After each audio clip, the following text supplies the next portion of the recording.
Oh my God, Becky, look at her butt.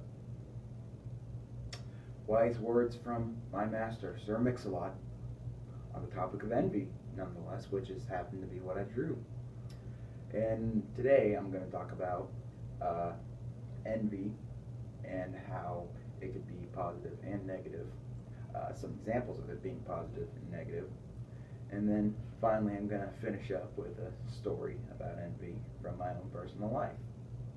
Okay, so let's get into talking about how envy can be positive and negative. I know, envy, positive, that's a good thing. What are you, dumb?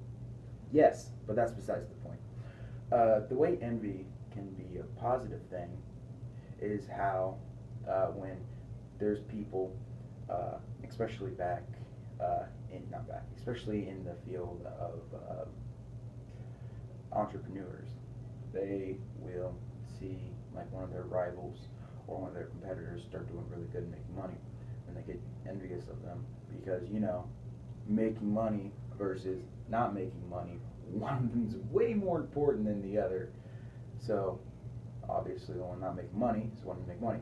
So it has the ability to drive people to strive to do better in their own personal work lives or private lives.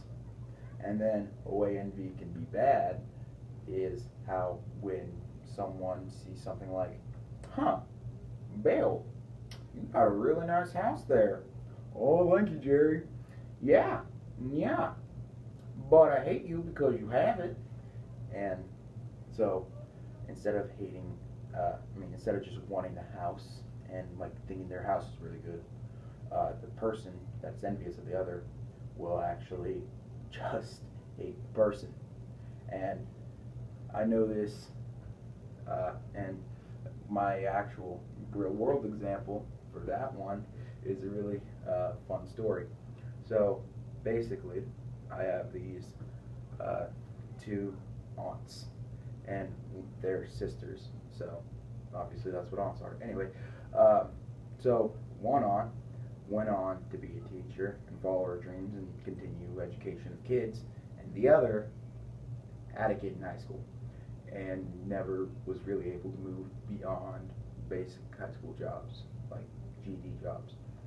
So this aunt was really, really, really catty every Christmas to this aunt, and that's uh, and catty and rude and aggressive, and no one really understood why she was. Everyone just thought, she probably just is like that, but no, it's envy that drove her to hate the person instead of just wanting to strive to get the type of things that they have. Now, a positive example of envy is when my friend Josh Ward, he used to never wrestle or play sports or football.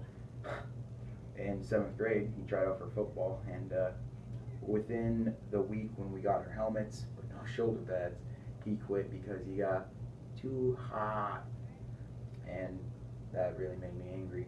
And I was honestly really envious that I couldn't sit out. Also, because he got to sit on the sideline with the helmet off, going and not actually practice.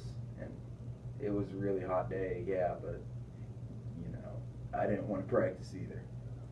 And now I'm going to move on to my last point, and personally, the one that's the most me to this whole story, how envy has affected me personally. So, in the previous segment, I talked about my friend Josh and me during football, but one thing that's affected me a lot more than just seeing him sit and get a break is when me and my brother were younger. I've always been fat, and so anytime he would bring up literally anything about being able to run for more than 20 seconds, being able to do anything that I couldn't do because I couldn't breathe, I always been really envious of it, and I hated it, and it just drove me mad. hearing him talk about it every day.